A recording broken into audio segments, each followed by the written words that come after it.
Buhari and the Buhari in civilian guard.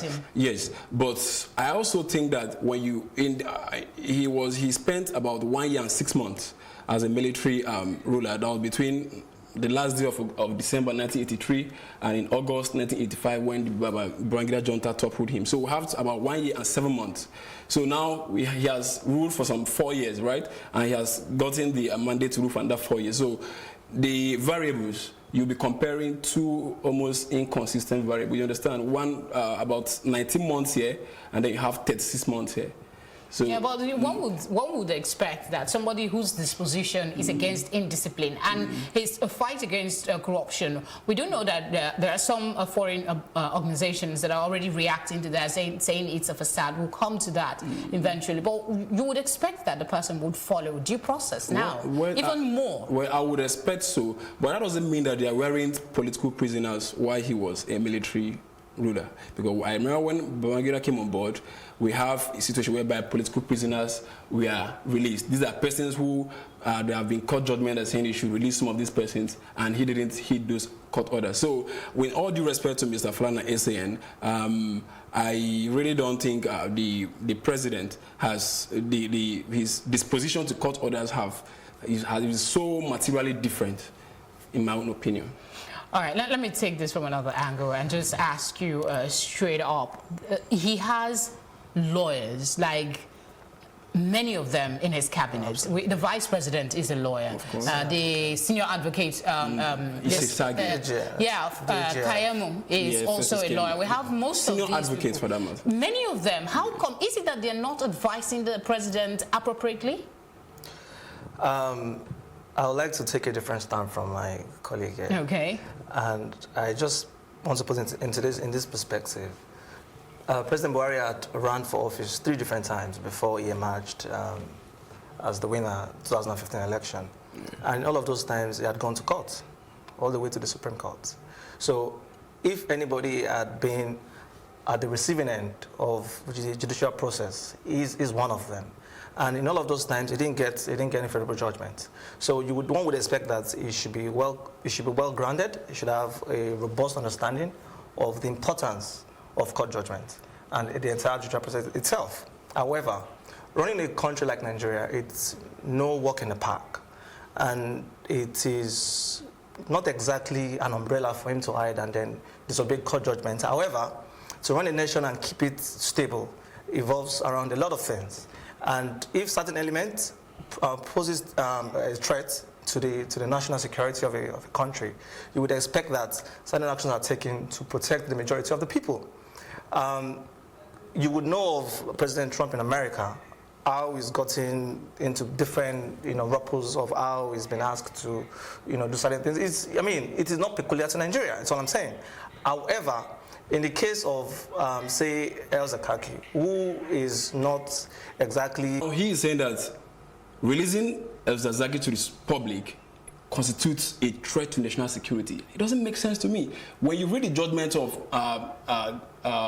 Gabriel Kolawole in December 2015, who gave the first order that said that the man should be released, he said the continued detention of Mr. El-Zakzaky is what constitutes a national security threat. Because he said, assuming the man happens to die in detention, can you fathom the level of crisis that this nation might end up going into? You understand? So it is his continued detention that I think is a threat to national security. His members have been out there. How violent have they been? No, they have not been. In fact, they have been the ones at the receiving end of the military jackboots. What does the law say, actually? Because Sarah wrote to ECOWAS, as we all know. We'll probably come to that eventually. And they quoted Section 287 of the 1999 Constitution that states that the government is bound by decisions of the court and obligated to implement them, and said it's a constitutional duty for the government to obey court order. It's clear the position of the law on the liberty of a citizen is limited to the extent there is a court order that says that, okay, you have been convicted, you have been found guilty of an offense, and you have been convicted. That is when your liberty will not be legally constricted. But to the extent that there have been no court judgment that has convicted Mr. El-Zakzaky, he's still entitled to his fundamental right to freedom of movement. Now, we have a court order that said this man has been admitted to bail. He has not been convicted. The trial process is still on. So until there is a judgment, one way or the other, on the offenses he's alleged to have committed, he still enjoys his fundamental right to movement and liberty and all of that. You were trying earlier to explain that sometimes these things are allowed. That was why I went to him to find out what the law says. Sarah Pindad's petition to the UN actually described the actions of this government as a show, let me use the word now, executive recklessness and impunity. Do you agree with that? Do you think that the executive is just flouting orders indiscriminately? I would like to start from answering your question, which is this government showing enough respect for court orders? The answer is no. Yeah, is it a show of recklessness and impunity, irresponsibility? That's some of the words that's been used. No, I would not agree that it's a show of impunity and recklessness. And my reasons are very minute and straightforward. For you to understand the matter, you must go to the root cause. How did El-Zakzaky ended up in the hands of the security agency in the first place? But you need to understand that it's not just El-Zakzaky that's in the court. We know, for instance, let's look at other issues. We had Dasuki's case. We also had the Sarah got a court case in 2016 on something to do with education. And then we had the looted funds from previous administration that was recovered, information on how these funds were expended. Some would say that if it's to the government's credit if they divulge some of this information, knowing that they've done their back work. But they've not done this. It's not just the case of El-Zakzaky, it's not just the case of Dasuki, but there are other instances where the government has not responded to court judgment. We as a people that constitute the nation must continue to hold government accountable, to put it on its toes, to ensure that we get good governance. And hence why we're having this conversation, to look at the pros and cons of these matters. However, the government have come out often at times and shown out information that the man said in question, the leader of the Islamic movement of Nigeria, had shown flagrant disrespect to the security agencies. The chief of army staff was in a convoy and it was requested. And that is how, they had to go back and, all of these things are inhuman. I do not support it. I do not wish for all of this to happen to my family. So I cannot stand here and speak and say I support what has been done to him. Which is why I would want a case whereby the government haven't detained him for this long, grant him bail, have him come back to face prosecution, and then have the rule of law take its place. That is the ideal thing to do. They're not doing it. What could be the reason? Are these two cases exactly the same? The Dasuki and the El-Zakzaky case, are they the same? Should they have the same punishment? Both of them have been in prison since 2015. Of course. December, I think, yes. Of course, they are very different cases. They are very far off. Dasuki's matter has got to do with embezzlement of funds, the security trust funds, slush funds, rather. Yes. However, it is fair to say that the government has not obeyed court judgment enough. However, these are minute cases. These are just two cases we're talking about. There has been lots of judgment that the government has obeyed. Okay, but these are like cannot exactly nail it completely for these two cases. So which is why I sort of lean towards the possibility of, it is often said that when governments want to do what they want to do, they will come and throw the national security reason in your face, and there's nothing you can really say.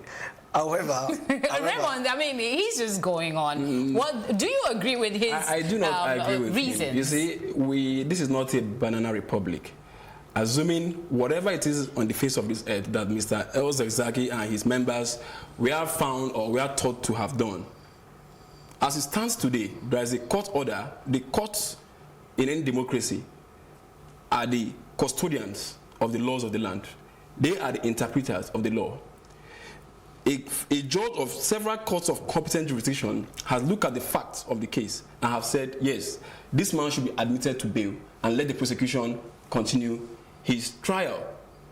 So I would think that a government that came to power on the track of rule of law would comply with that order of the court. We saw the case of Onohen. He attended his trial and he was eventually convicted, right? So why does the government think that if Mr. El-Zakzaky is admitted to bail, his prosecution will be stalled in one way or the other? So when you look at this, you now begin to have a sense as if there's a personal vendetta, something that is beyond the physical, that is tied to the continued detention of Mr. Dasuki and El-Zakzaky.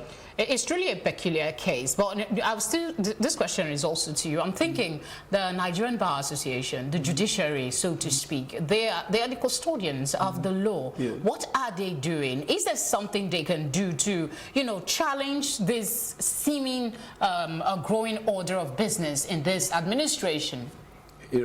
Before when I started, I told you that the legal framework for enforcement of judgment of courts against the government is skewed in favor of the government. I can tell you today, if you get a judgment against the Lagos State government for, say, 5 billion naira, you can't get that money back. Because, do you know why? Now, Section 84 of the Sheriffs and Civil Process Act that governs the enforcement of judgments of court requires the consent of the Attorney General of a state, or in the case of the federal government, the Attorney General of the Federation, to sign off on that. Now, the Attorney Generals of the states and federation, they are merely puppets of either the president or the governors of the state. You understand? So they will frustrate that process, and without them signing off on that, you can't do anything. Yeah, that's a strong allegation if you say that. It's not allegation. This is a matter of law, and we go to court every day. We face it. What can be done to change it? Because if you say it's skewed in their favor, remember that these people are servants of the people. Citizens employed put them there. You say in principle. Of course, in principle, but when you go to the details of it, it is not what it is. The narrative should not be as it is now. Flagrant disobedience of court orders. So, what can the body that is responsible, custodian of the law, so to speak, do to address? The laws are made for people and they can be changed. From the point of the judiciary, when a judge sitting in his chambers gives a judgment, that is where it ends for the judicial officer. You understand? We run a separation of power system. If he has given a judgment, what remains is for the government to comply with the judgment. But when a government becomes what we have with this government, what do you do? And so that's why I said that our democracy have not left the barracks. You understand? They are still left with that military mentality, and they feel that anything could happen and nothing will happen to them. And you have people in government come out, people like Festus Keyamo come out and purport to defend what is wrong in the eye of the law. So I would say that to a great extent, even the Femi Falana, we were almost handicapped. We are just left to keep pointing out advocacy and hoping that one day a good government, a better government will come that will understand the importance of complying with orders of court in a democratic state. All right, let's look at the implications for Nigeria, so to speak. In late 2018, we read in the news that the former Secretary of State for International Development says that the federal government disobedience is discouraging investors from coming into Nigeria, that people might have trust issues as to if they she even cited a case where the federal government is not respecting a court judgment. So internationally, how is this affecting us? You seem to be a bit skewed towards understanding the reasons why the government is taking the decision. So I'm going to ask you, do you think there is any ripple effect in the larger community with this conduct of our government? Okay, I'll come to this question, but I like to mention something on the previous conversation, and it is this: every government, as we have it in Nigeria, that we have a democratic rule, have to come back to the polls every 4 years to seek the mandates from its people to govern them again. All of these issues, none of them happened in the last 5 months. There have been issues that's been, traversing since 2015, and then the people still voted this government overwhelmingly in the last polls. So that, for some reason, It's a question we should all ask ourselves. If we all voted, who did we vote for? Overwhelmingly, but the matter is in court. Overwhelmingly. There's no judgment, oppose. Okay, for now. For now. So we have to leave it as he won. Yeah, but it's a valid question as Nigerians. If why did you vote him? Yeah, why did you vote him again? Okay. Why didn't we just vote him out? And okay. Just, so that is that. Okay. Now to your question. See, let's not act like Nigeria is a banana republic, or it's a state that is so is so lawless. Yes, that there's no nation compared to it. Just as we have our flaws and our problems in Nigeria, so does every other nation have theirs. The federal government, in their bids economically, they've done fairly well, given how they took over the affairs of the state. Yes, no nation wants to go to a state where they are not guaranteed of good governance or rule of law, especially when you go through the rigors of getting a court judgment. It's not easy to get a court judgment. You have to start from maybe the magistrate or the high court, and you go, you pay fees, pay lawyers, show up in courts, and what have you, and then you finally get a court judgment and it's not obeyed. Nobody would like that. So if anybody is saying that they have concerns or they have resentment as to coming to invest in Nigeria, perhaps it is legit. However, despite our security challenges, despite our democratic challenges, every nation still wants to play ball with Nigeria because of our numbers. So anyone that is serious about making profit and about extending their economical wings, they know that Nigeria is a place to come to. I'm a businessman and I can tell you that for free. Okay, that is your thinking. What is your thinking about this? Is there any ripple effect to these seeming continuing this order? I agree that there are so many of them. You see, recently I wrote a paper on the connection between rule of law and growth of an economy. You see, we tend to overlook a lot of things, but these things, they do matter. You see, today, why is London such a successful economy? Do you know that people leave Nigeria, people leave other parts of the world and travel to London? People choose London to be the arbitration forum. You understand? People execute contracts in Nigeria. At the foot, they say, this contract shall be governed by the law of England. Do you know why? Because they envisage that in a worst case scenario, that the framework of the law there is more robust. They believe that the law there is more robust, and in a worst case scenario, they are going to, the system will run faster. You understand? We have a country whereby respect for rule of law, even the so-called investors, when they come in, they understand how the system works. They also aid in prostituting the process, because they know that they will not sign off on, sign off on contract. They will breach terms of contract, because they know that if you go to court, you'll be stuck in court. Okay, just to round off. Okay. Yeah, so imagine when they go back and they tell, and they have a sister investor who wants my investment. What would they say? Don't go to their market. I have these issues. Someone breached a contract. I tried to enforce. It was stuck there. So whether we like it or not, there is a direct relationship between rule of law and the growth of any economy. But so I want to ask you this question. As Serap in his application, just try and make your response as brief as possible.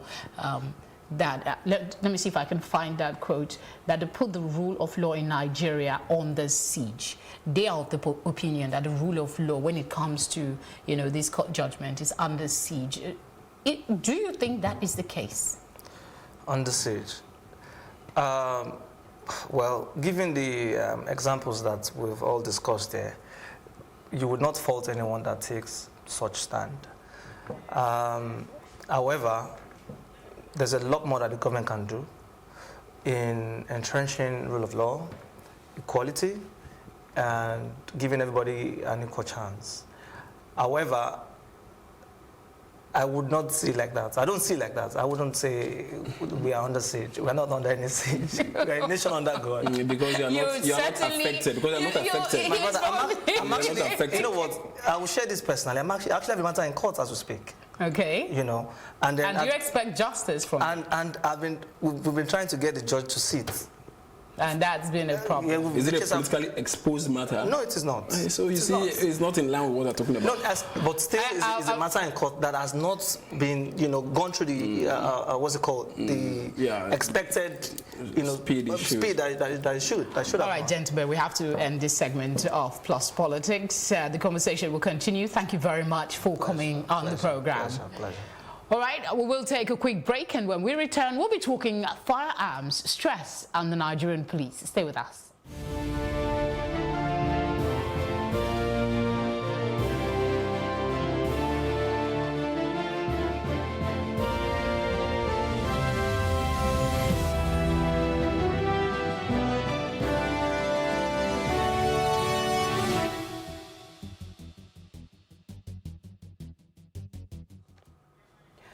The Inspector General of Police, Mohammed Adamu, has attributed the misuse of firearms and extrajudicial killings by policemen to work-related stress and emotional conditions, which he says disorients their rationality.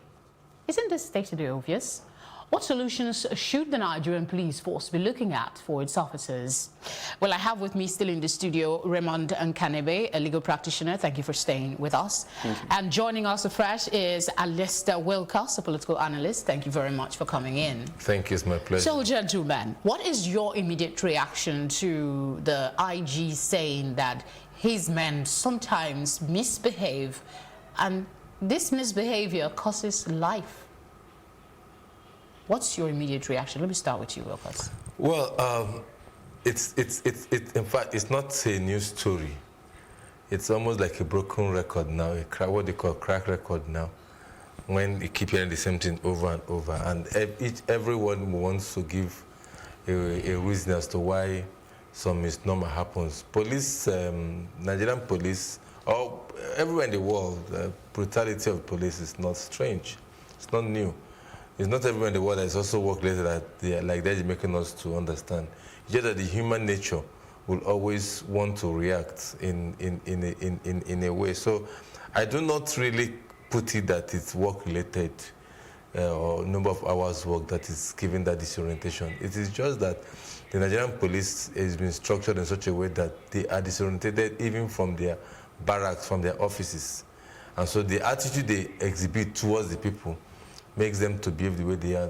It has nothing to do with work-related or hours of work. It's just that the orientation that they have towards their job and towards the people has not been right at all. So you're basically saying that it's reduction of the work hours, because he has officially said that no Nigerian police officer will work for 12 hours, as is the practice now, reducing it to 8. I don't even know how they arrive at their work hours before now. All I know is that I see policemen on the road. I don't know who posts them there, how long they've been there. But ideally, if you say a policeman should work for 8 hours, of course, that's an ideal working hours for everybody, for most offices. Now, police does additional jobs. Sometimes. Yeah, there's a caveat. He says when there is a national emergency, no, most times police. Okay, what of those that go on patrol? Those that stay in their counters and all what. I don't know their formations, but for me, it's neither here nor there. If you let him work for 2 hours, if his orientation is not that of job satisfaction or respect for the people he's supposed to protect, respect for human life, and sees himself as an agent of state that is supposed to propagate the ideals of a state.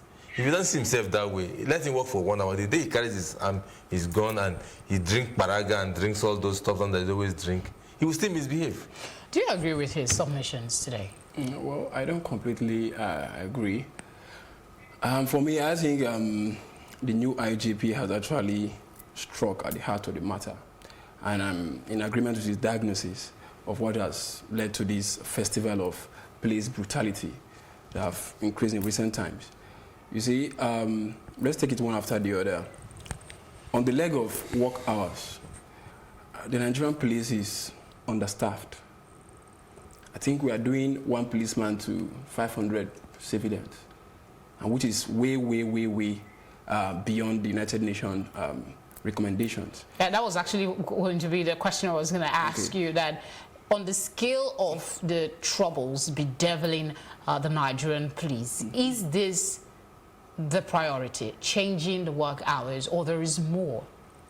Of course, there will be more, but relating it to what we've seen in recent times, the surge in police brutality, you may want to now pick that one as one of the key factors. Because when you overstretch somebody, then when you look at the welfare of police officers, you see how emotional frustrations could also set in. Someone works from morning and then he goes back home, he doesn't live in decent house. The wife perhaps assaults him. The next morning he can't wait to come out. So you can imagine how some of this emotional frustration could set in, and it might affect how they use their weapons. So it's to that extent I'm trying to draw a dot along what the IG of police have said. So we should work on increasing the personnel of the force. If we can increase the number, if we can say we have barely 350,000 policemen servicing a population of maybe 200 million. So you can imagine that number. And then some of them are involved in special duties almost round the clock. So you have, let's say, about 200 or 250,000 policemen who are on round-the-clock duties. So across the 30 states, you have security issues in virtually all parts of the country. So the Nigerian police is very, very understaffed. The welfare of the personnel is not well taken care of. All of this could lead to emotional frustrations that could lead to what we've been seeing in recent times. In all of this, Nigeria, we always complain about the health care system that we have here generally, and not to talk of the Nigerian police. But what is the place of mental health assessment and education and, you know, treatment for the Nigerian police? Isn't it something that that for me should be the focal point? Not number of hours or, well, I don't know how rigorous their jobs are. With due respect to the great work the Nigerian police is doing, I cannot come on national and undermine those great sacrifices that they do. Sometimes you are driving late in the night, you find them there, you drive, like some of those times I travel to places at night, you find them at some checkpoints and all. So I cannot undermine those huge sacrifices that they expose themselves to. But really and truly and fairly, for me, it is the mental and psychological health that the IG should focus on. It has been stressed over and over that our policemen need psychological reorientation. Look, we are talking about the way they brutalize their public. Do they brutalize their wives and children at home? Of course they don't. But we may not. No matter how. Have you ever heard that a policeman went home? Yeah, there's very sporadic cases of that. There are, even it happened between non-policemen. Yes. Those are extreme cases. Okay. But what I'm saying is a policeman wakes up, walks back home and the stress not in the office. Maybe he went to catch some robbers or kidnappers or something. He came back home mentally deranged and everything. And you know how sometimes they are, like you said, their wives who are most time jobless, will be waiting for Oga to come to say there is no pepper for the soup. He has not been able to cook soup, and because there was no pepper or Krezu finished, Mama and Keji could not give him credit because they are owing. Did you see him carry his gun and shoot all his family? He will still calm down because that is his family.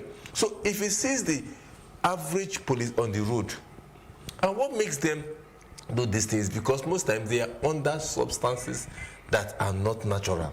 Should some of use of hard substances be banned in the Nigerian police force? Is it something that can be Of course, it was not a legal thing. It's not illegal. It's not legal, so there's nothing. You can't ban what is not legal, what is not authorized. These things are sourced from the back end of whatever. You see them selling paraga there. You see them selling all these so-called agbo, those substances. They are not legal thing. And of course, they have even been banned. They've been said over and over, this should not be in those environments. But what do? The IG is in Abuja. The commissioner is in Alausa, is in Ikeja. You just said something. What do? We're Nigerians. A lot of us are scared. A lot of Nigerians are worried. They see a policeman. Their first response is not to run to them for soccer. Yeah. Their first response is to run away, and that should not be the norm. So what will Nigerians do to, have some control over the frustration of these police officers, because they are supposed to be providing a service? Well, let me just quickly tie up what we are saying to the mental health issue. You see, what leads to mental health? don't you see a connection between the frustrations at work, poor living conditions? Don't you see the cycles, the psychological consequences that will now graduate into mental health issues? So when you look at, let us look at it from the base. You cannot excuse the poor welfare of police officers from the reactions we've been seeing, the extreme reactions we've been seeing. So we have to go back to the formations of the Nigerian police. We have to go into the welfare. Have you gone to a typical police barrack and look at how the environment looks like? You understand? So somebody who is acclaimed to be a police officer, it's not an easy rank. But when he compares his status to his living conditions, that is a sure recipe for frustration. And you cannot now, you can't regulate how individuals might react to extreme conditions. Yeah, but we know now that the IG is trying to, manage the situation. Let me just say this, what he said, and that's where the point I really wanted to make. You see, we were discussing today on social media, me and some friends, and I said, but the policeman is his own worst enemy and his own problem. My brother mentioned something about the living condition of their barracks. Look, these people, look, with due respect, they are totally, they live like animals among themselves. Go to the barracks, go to their barracks, and compare that with other service barracks. Go to even the prison, what they call the prison service barracks. Yes. Go to the custom barracks. Go to the immigration barracks. Yes. The police barrack is the worst place you can ever go to. Why? Is it because that you cannot on your own put your environment in a good condition for you to live? They are naturally. Look, forgive me. Yeah, wouldn't that be a generalization? No. Because if you go to the police barracks, or go to tell me the police barrack that you find that you can go there and you constantly take a cop. Is it that they are the worst paid personnel in Nigeria? What do we do? I'm coming. Take a police van, buy cars today for the police.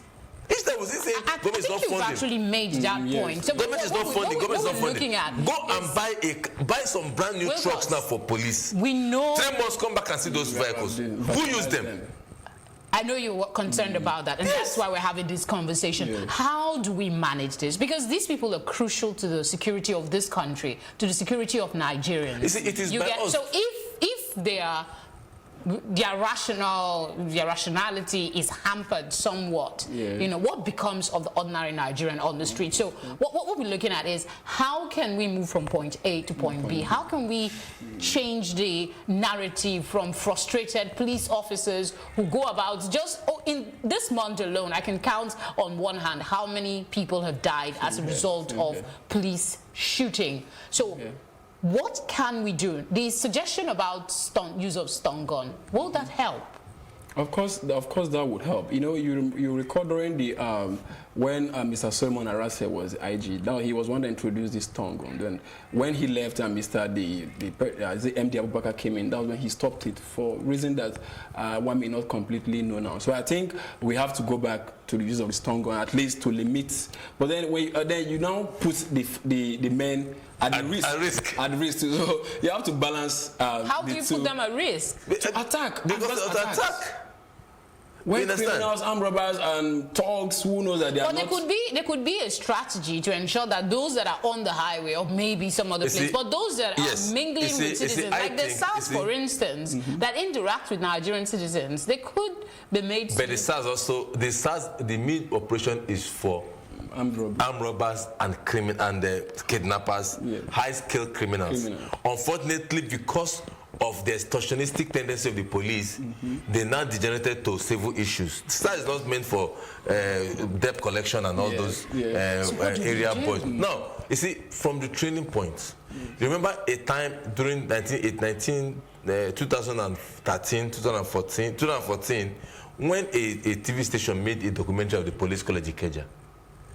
Starting from the training point is when they're exposed to rot, filthy environment, substandard feeding, and all forms of inhuman behavior, degrading behavior.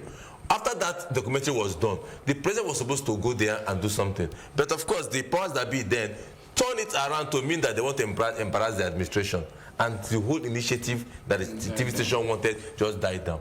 Now, if we start from the training of the police, their academies, exposing them to quality of dignity of service. Look, if I see a Ghanaian police officer, I feel proud of seeing him. So, but I come back and I say it's Nigerian police officer. You see him like a Boy Scout is even sometimes better. An object of ridicule. Object of ridicule. So, my brother, my dad, does it take anybody to tell you that if you are leaving for the office or to enter, you should dress well and look, even if you are going to wear a mufti, you should wear a decent mufti. If you're not wearing the uniform, you want to wear mufti. So it is a personal thing. No, aside from a personal thing, there is something you talked about, either you or him talked about welfare, yes. The remuneration that these people gain. Look, it is not, you talked about how that, affects the psychology of the work, their personality and the work that they do. That has been the narrative ever since Paul enumeration. Won't that help if the police is better remunerated? Look, if you are mentality, you see, first of all, it's a mentality. The way you will react to 100 naira pay packet, if it is rational, and within that you can rationally behave that you are a human being, the same way you react when you call 100 naira. But if you react with 1 naira that I'm not an emergency policeman, I can wear slippers and go to the office, I can wear canvas and one different legs of socks and go to the office. If they give 1 million, it will not change anything. But if your orientation is made to know that you are an object of public scrutiny, yes, it will change a lot of things. So that their training school and their training curriculum is the starting point. Not just to say you are reducing man hour and the man is still the way he is. You don't reduce man hour and then you create loopholes and gaps that the criminals, like you said, we don't even have enough. Right now, we don't even have enough. And the ones we have, the quality of the ones we have are not up to par with what we should have as the Nigerian police. What are your thoughts? Well, we can't excuse formation, because formation is very key. Today, we hold out the legal profession as to be one of the most prestigious. And because the profession places... the accounting profession. Okay, let's not go into that professional debate. Because the profession places so much premium on the formation of its members. So we have to go back to see how do we build the police officers we send out into the wider population. We can't take away that. We can't take away the issue of the welfare of the personnel. It is also very, very integral.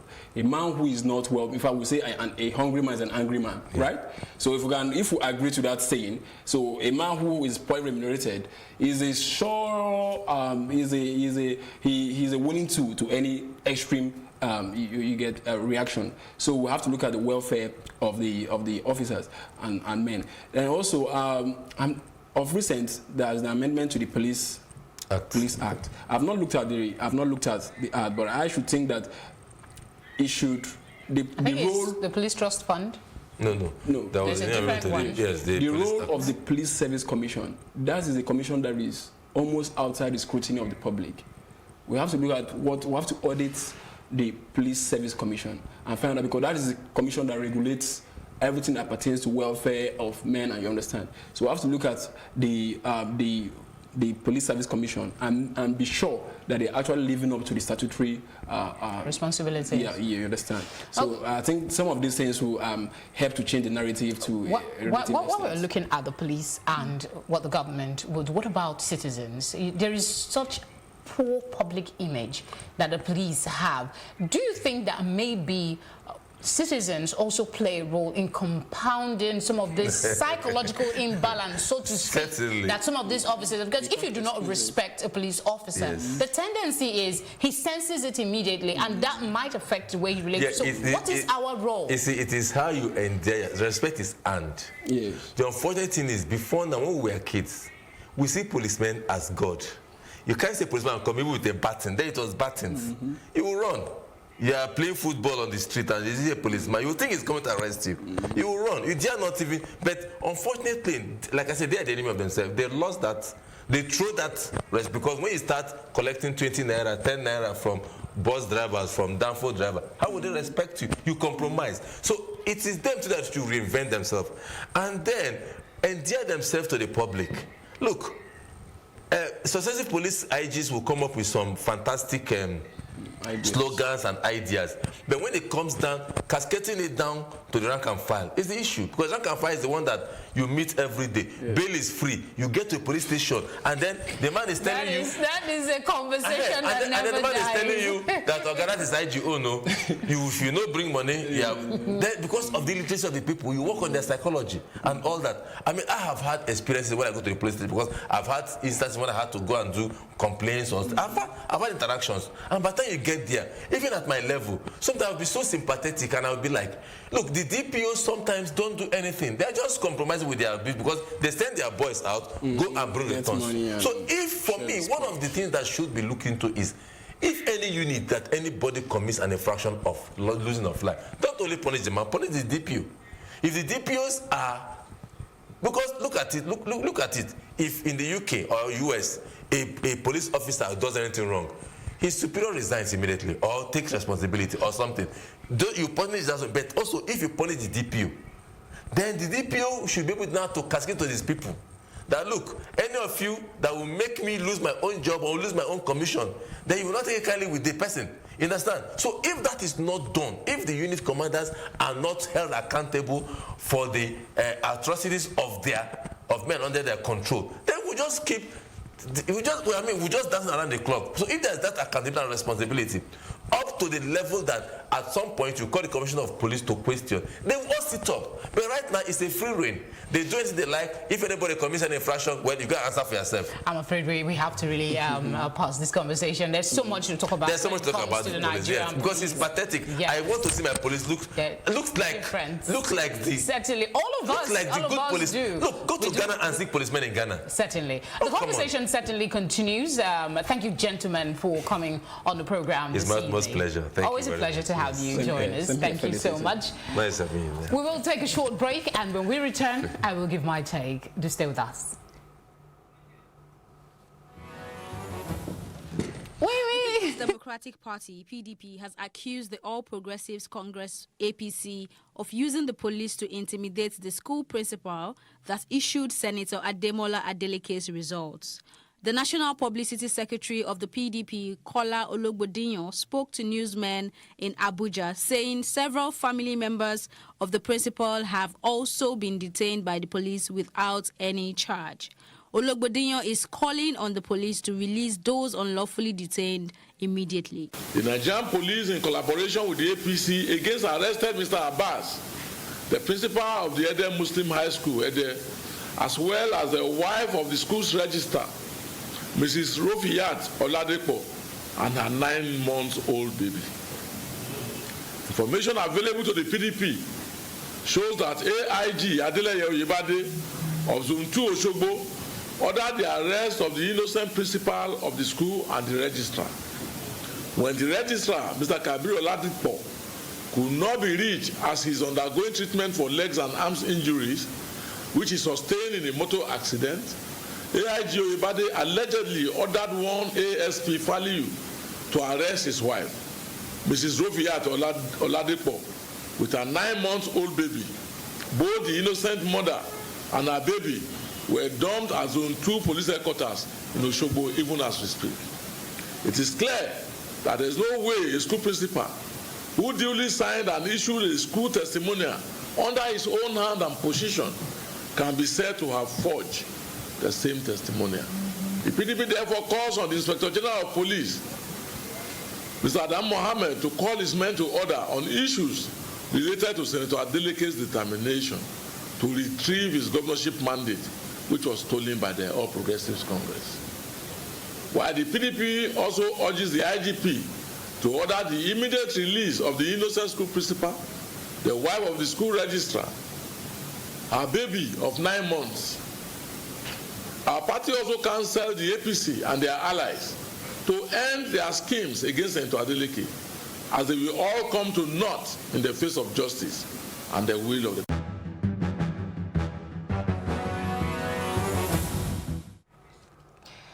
Here is my take, and today I'm focusing on the comment by the Inspector General of Police saying his officers' misbehavior and misuse of firearms, which has led to the death of several innocent Nigerians, is caused by work-related stress. Well, you and I know that a lot of Nigerians are stressed. Shall I go on about the several things that are emotionally draining us, from the standard of living to elected officials not thinking about the people in policy and decision-making, and of course, the Nigerian police? The IG has only confirmed to us what we already know, that police officers are stressed, not just at work, but their well-being. Really, I mean, have you seen a police barracks recently? The rhetorics of telling police officers to return to 8-hour shift sounds like when roadblocks were asked to be removed, and roadblocks still remain across the country. It is beyond making statement upon statement. It is about how we can ensure the people who are to protect the citizens, accidentally or intentionally, whether stress-related or not. What is the solution? Where are the reforms? The mental health conversation should be extended, as contributors have spoken earlier. The well-being should be thought about, and very quickly. If not, we will be worse off for it very soon. I hope all security stakeholders join hands together to ensure before another gun is cut, the mental screw of the policemen is screwed on tightly. Join us again on Monday as we look at top political issues across the country. My name is Felicity Eziwike. Do take care of yourself and be safe.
Hey, what's up, guys? You're welcome to another edition of Plus Event, and I remain your host, Ifeoluwa Oshukeye.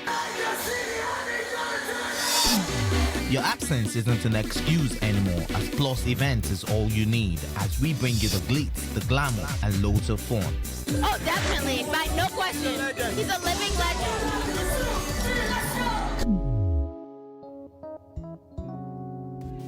No, God forbid, Holy Ghost fire, no. I just want to be blown away. I want to be wild. This is 11 years of doing it.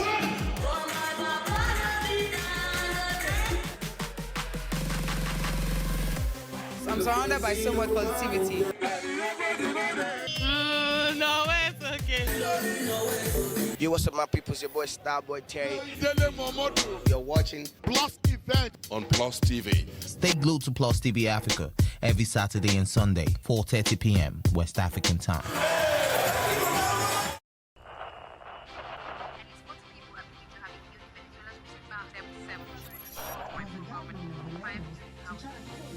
Politics has helped shape the decision of the polity, from conspiracy theories to good old-fashioned comic politics. These are the results of tomorrow's election. Okay, you have it already, have you? I think we've done very well in the very difficult circumstances in which we took over governance. Plus, politics will feel the pulse of the country, from friends to frenemies, even strange bedfellows, to clones and stooges. We go beyond the rhetorics and the drama to analyze the story behind the story. Let anybody come and say! The perception in itself does more harm than actual corruption that you have. Plus Politics, not just another political show. It's about putting you, the citizens, in the know.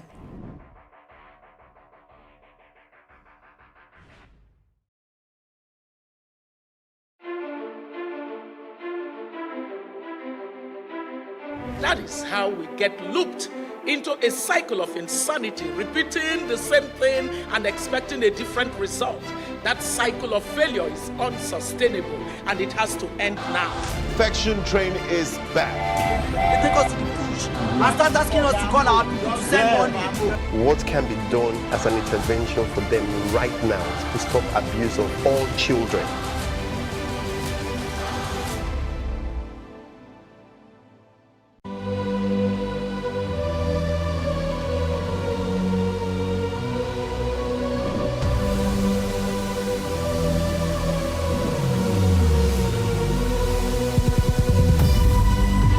What we do not understand, we will stigmatize.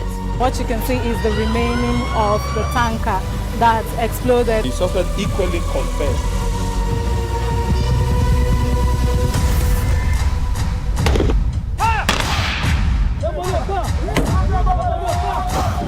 Now 500 naira they collect them. No talk, then go beat you. Now 2,500 they pay.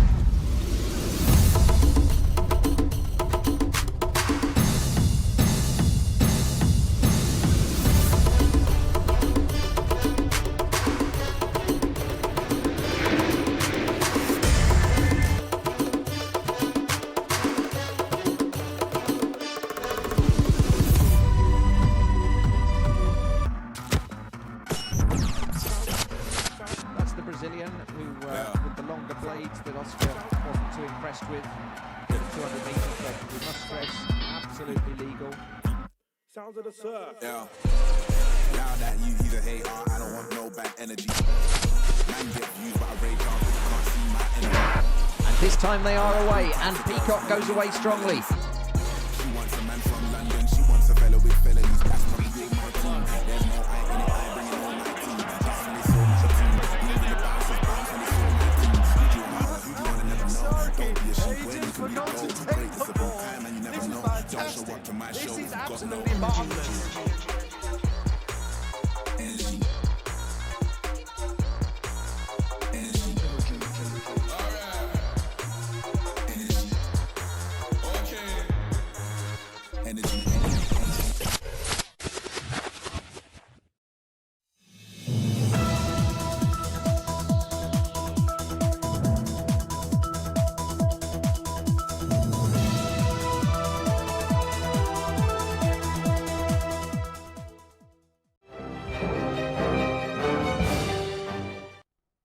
Hello and thank you for joining us in News on the Hour on Plus TV Africa. My name is Felicity Ezewike.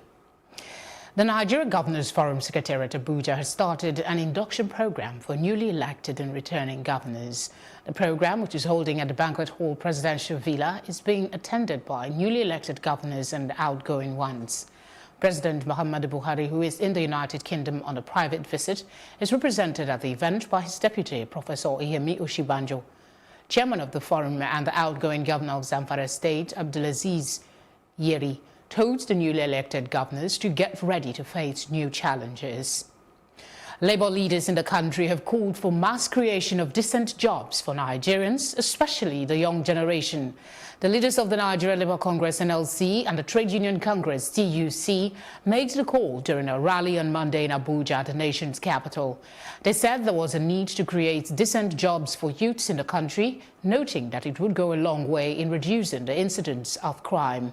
The Labour leaders used the march as an opportunity to call government's attention to the rising cases of unemployment, de-industrialization of the economy, and what they described as the near collapse of social support institutions. They also demanded that the government increase efforts at eradicating unemployment and supporting social institutions. The demonstrators, however, warned that mass jobs without decent remunerations would be counterproductive.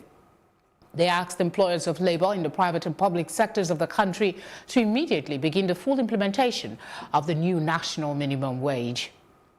Now, the absence of Justice Yusuf Haliru of an FCT High Court on Monday stalled the arraignment of the governor-elect of Bauchi State, Bala Mohammed. Mohammed, who was elected on the platform of the People's Democratic Party, PDP, was scheduled to be arraigned on a fresh 6-count charge, bordering on false declaration of assets and giving false information to the Economic and Financial Crimes Commission, EFCC. At the court, Mohammed and his counsel and the EFCC counsel were present, but the court did not sit because the judge was on election petition duty in Abeokuta, Ogun State. Counsel for the EFCC, Mr. Wahab Shitu, while speaking with newsmen, said the EFCC is an anti-corruption agency. It does not play politics. It exists to serve the public. At least 5 Nigerian soldiers were killed and some 30 are missing 3 days after Boko Haram jihadists overrun an army base. Security sources said on Monday. Gunmen from the Islamic State West Africa province, the ICE-linked faction of Boko Haram, attacked the base in Nigeria's northeastern Borno state on Friday. A military officer was quoted saying to the media, "We have recovered 5 bodies of soldiers who paid the supreme price fighting the terrorists." Certain rescue teams are still looking for around 30 more soldiers who have gone missing since the attack, the officer added. ISWAP fighters on Friday launched an assault on the base at Amararaba Kimba, 135 kilometers from the state capital, Maiduguri. The fighters, reportedly driving over a dozen pickup trucks with heavy machine guns welded into the back, were accompanied by 3 armored personnel carriers and flanked by a fleet of gunmen firing from motorbikes. At least 140 shelters have been destroyed and 371 persons displaced afresh by fire in 2 internally displaced persons camps at Mungunu local government area of Borno State. And this is according to the National Emergency Management Agency, NEMA. Abdulkadir Ibrahim, a NEMA Northeast Information Officer, disclosed this in a statement on Sunday in Maiduguri. Ibrahim said the fire incidents affected Flatari and Nguro camps in Mungunu on Saturday, adding that 28 shelters were destroyed at Flatari camp, affecting 20 households, while 120 shelters were razed and 77 households displaced at Nguro in the fire disaster. He added that about 371 persons were displaced in the fire outbreaks recorded in the 2 camps. Ibrahim said the agency was conducting investigations to identify the cause of the fire and appraise the needs of the victims. According to him, the agency, in collaboration with the Borno State Emergency Management Agency, had scaled up activities to support the victims. The Nigeria Immigration Service, NIS, has commenced registration for the issuance of the 10-year e-passport. This was disclosed by the Public Relations Officer of the service, James Sunday, on Monday when he took journalists round the capture center in Abuja. He noted that about 720 applicants will be captured in a day. The new passport plan also incorporates registration of enrollees by the National Identity Management Commission.